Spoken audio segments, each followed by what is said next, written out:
কুহিৰ মাক ৰেডি হৈ আছে। আজি আমি গৈ আছোঁ মন্দিৰত, তো সেইকাৰণে ৰেডি হৈ আছে পুৰা মেকআপ ষ্টাইল কৰি পিনে।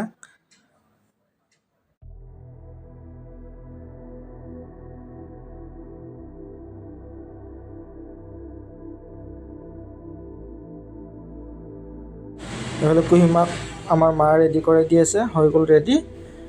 তো এতিয়া আমি যাব ওলাইছোঁ, ব'লক আপোনালোককো দেখাম ক'ৰ মন্দিৰত যাওঁ। ভিডিঅ'টো চাই থাকিব শেষলৈকে, ভাল লাগিলে লাইক কমেণ্ট শ্বেয়াৰ কৰি দিব। এতিয়া আমি আহি পালোঁ মন্দিৰ মা চন্দিকা দেৱালয়।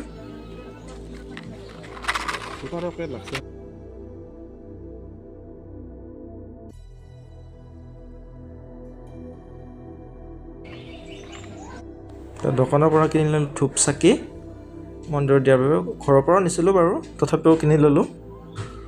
ব'লক ভিতৰলৈ সোমাই যাওঁ।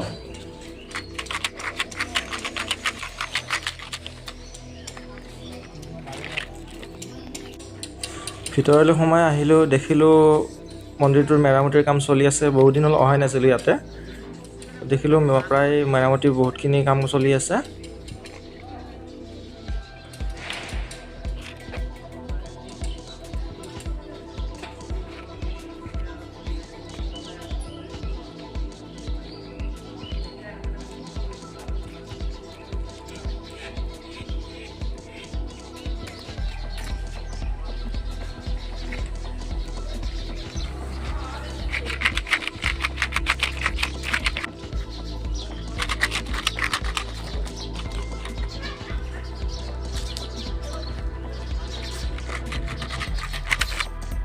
এয়া আহি পালে কুহিৰ জেঠীমাক, কুহিৰ কাৰণে আহিছে ইয়াতে মেইনলি।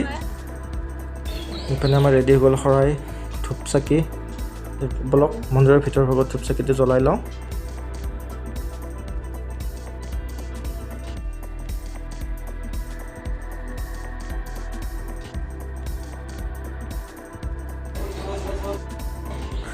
মা দেৱীৰ চৰণত আশীৰ্বাদ লৈ ওলাই আহিলোঁ। ইয়াতো পূজা চলি আছে।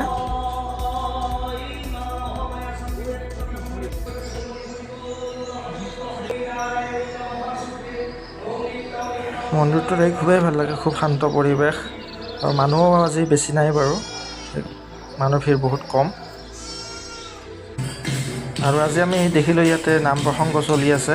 সদায় চলেনে আজিয়ে চলিছে সেইটো গম নাপাওঁ বাৰু, কিন্তু আহি পেলাই ভাল লাগিলে। নাম প্ৰসংগ চলি আছে, তাৰ মাজতে আমাৰ কুহি মানুহ অকণমান নাম ধৰি দিলে।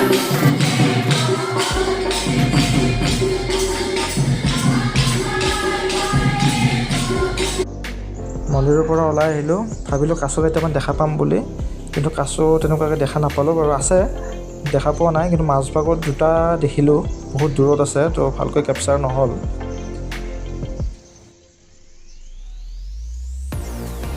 তো আমি এনেকৈ মন্দিৰৰ পৰা ওলাই আহিলোঁ। তো ব'লক এতিয়া গৈ থাকোঁ। ভিডিঅ'টো যদি চাই ভাল লাগে তেতিয়াহ'লে লাইক কমেণ্ট শ্বেয়াৰ কৰিব, লগতে ছাবস্ক্ৰাইব কৰি দিবলৈ নাপাহৰিব।